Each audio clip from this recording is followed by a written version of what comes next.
LeBron James just murders Pau Gasol, and Pau Gasol stays down. Hello again, everyone. What's up and what's going down? How are y'all doing today? It's the Dizzy One here, back with another NBA 2K18 Legends and Expansion League video. Today, we're taking on the Denver Nuggets in Game 5 of the NBA Finals, and we are doing our best. We had the lead for the most part in Game 4, but they came back. They were resilient enough to maintain a push to try to get the victory. And you know what? Denver Nuggets, Kobe Bryant, Larry Bird did what they had to do and got the victory in Game 4. And we head back to Denver tied 2-2 as James Harden opens up the game with a two-pointers to start things off. Kobe, though, pulling up and splashing it home just like he's always been doing throughout this whole entire series. And I'm still confident that we're going to win, guys, but in many cases, more often than not, if you line up our players compared to their players are better than ours in almost every aspect of the game. If you line up our backups and their backups, it's not even close. Joel Embiid might be better than Pau Gasol, but you got to remember, this is prime Pau Gasol, so it's kind of crazy if you really do think about it. We're running a 9-man rotation. They are running a 10-man rotation, but barely playing Steve Smith. They're barely playing Steve Smith. That's how good they are. They're so good, they have to give limited minutes to Steve Smith. That's how good this group of guys just, I don't know, they're so talented. And it's so hard to get a victory on them. I'm really overstating it right now, but just saying, look at how aware these guys are. We should have gotten the steal right there, but Kobe Bryant, so aware of what's going on, able to come away with a steal and a basket by Blake Griffin from out of nowhere. That possession was so bad for the Denver Nuggets, and they ended up with a dunk. With a dunk! That's what I'm saying. So yes, I'm confident we can still win this, but we have to be perfect from here on out, and it's very difficult. It really is.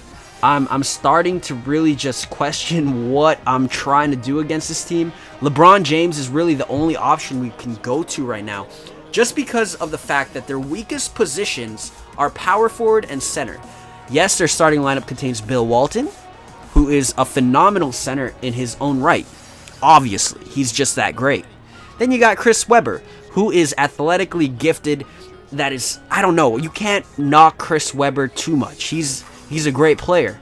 He is a Hall of Famer, in my opinion. But at backup, they have Blake Griffin and Pau Gasol, and these are in their prime players. They're not horrible by any means, but defensively, we could take advantage of those guys, especially with Amari Stoudemire and LeBron James, who are proficient down low. And even with LeBron, we could take those guys out to the perimeter, and if they don't come out, we could shoot the three, maybe even a long mid-range, and we can have a high-efficiency shot because they might not come out. And then if they do, we could take them off the dribble with LeBron and do some damage. Then, of course, you throw in Joel and... Excuse me, had to burp right there. But you throw in Joel Embiid and his ability to score as well, and you got a lot of problems for the other team. So, with that being said, what we got to do is take advantage of our mismatches because they are taking advantage of theirs. All around the court, they have mismatches everywhere. Penny Hardaway is a guy that I honestly think is underrated in 2K. Yes, he has a lower rating than most players, but if you really do look at it and just think about it, the ability he has to be not necessarily a poor man's Magic Johnson, because he's still a great player in his own right. He's not as strong as Magic. He has a better three-point shot than Magic. He's a different player all in all, even though his stature is quite similar to Magic Johnson. His ability to defend players like James Harden, who are noticeably shorter than them, especially if they do play the traditional point guard position, players like Kyrie, Steph, and all those other guys who are naturally shorter than a guy like James Harden, it's even more difficult for you to play offense with a offensive-orientated point guard like a Steph Curry or a Kyrie Irving or even like an Allen Iverson or an Isaiah Thomas. Because of how tall Hardaway is and how long his arms are, it's just very difficult to get some scoring from that position. So we can't rely on James Harden too much. When Jeremy Lin does come in, I use Harden a lot more for offense just because of the fact that the shots are easier Yes, Jeremy Lin is no slouch on defense. He's an 86 overall in the game. So it's still pretty difficult to score, but in my opinion, if I'm trying to score with James Harden, I'm not taking it out on a guy like Penny Hardaway. He's just so underrated and undervalued in 2K that you are able to get him in later rounds that you probably really shouldn't be able to get him in. It's just crazy. I honestly like getting Penny Hardaway because of how versatile this guy is. Now, with that being said, of course, there's Kobe Bryant. You guys know about Kobe Bryant. He is Kobe Bryant, and yeah, he does Kobe Bryant things. The Black Mamba, of course, does what he does best, and that's score. He is averaging 40 points a game. In the last game, he had like 54, 56 points to end the game, and he really just carried that team down the stretch, even throughout the first quarter, the second, the third. He was all over the place. You don't get to 54 points without doing it throughout the whole entire game. It was just a beastly performance by Kobe Bryant in our last outing, and now we have to continue to try and contain him. I've been thinking about putting LeBron at shooting guard and Vince Carter at small forward because Larry Bird isn't that quick, but he is still prolific at scoring. And Vince Carter might be able to deal with Larry Bird just as well as LeBron is, even though Larry Bird is still having his moments. But I think LeBron can really handle Kobe a lot better. But I don't want to diversify his position settings too much because I don't want him to get locked into certain positions on the court. We are running a 9-man rotation. We don't necessarily have a power forward for a backup role. That role goes to LeBron James. So what I don't want happening is LeBron being stretched out so much that he has to play so many different roles, because that ruins what happens with our lineup. If LeBron is playing shooting guard and he goes over the minutes allowed for that, or not allowed, but if he goes over the time slot that I've made for my rotation, it throws everything off, because not only will LeBron be at shooting guard, that's going to put someone who's not supposed to be at power forward at that position. So it's kind of difficult to really say that LeBron should get shooting guard minutes, because he's already getting small forward minutes, and then he has power forward minutes where I really want him. I want him at power forward. That is where I want him more often than not, taking on those mismatches, staying away from Paul George, keeping an eye on Blake Griffin, and just doing what he does best. That's what I want LeBron to do.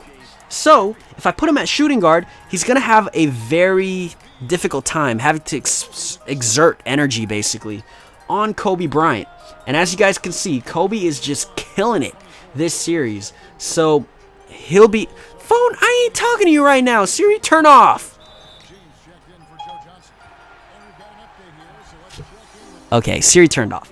But he'll have to expend so much extra energy that I don't think it's worth it.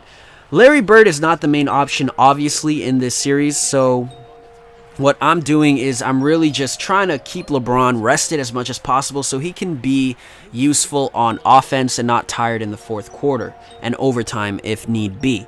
So, with that being said, I don't think I'm going to be putting him on Kobe often or at all unless there's a switch on the court, just because I don't want to mess up the rotation we have, and I really don't know who I will play at power forward if it comes down to it, if LeBron gets stuck at that shooting guard and small forward position.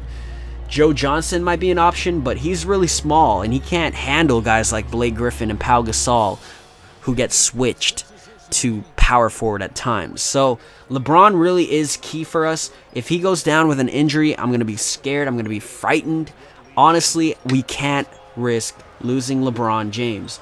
And then, of course, there's Larry Bird, and Larry Bird unto himself is just a talent that you cannot stop. That's Kobe Bean Bryant, knocking down a step back, making Vince Carter look silly. Yikes. It's just insane.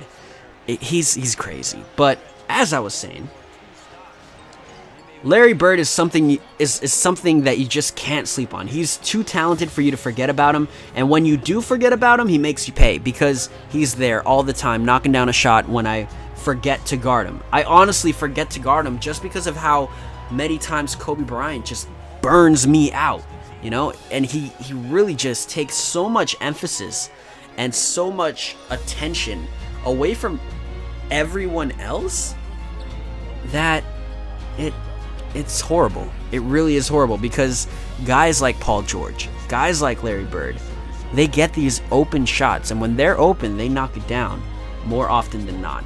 But you know what, guys? That's the end of the game. In all honesty, I'm still confident about this series. I think we can win it. We did get the victory today, 75-71, but Kobe Bryant was held to 32 points. Our defense worked for us this game. Harden did pretty well. LeBron, he was held down too, so it's kind of crazy. This is an outlier of the series. Hope you guys enjoyed. Make sure to leave a like and subscribe. Adios.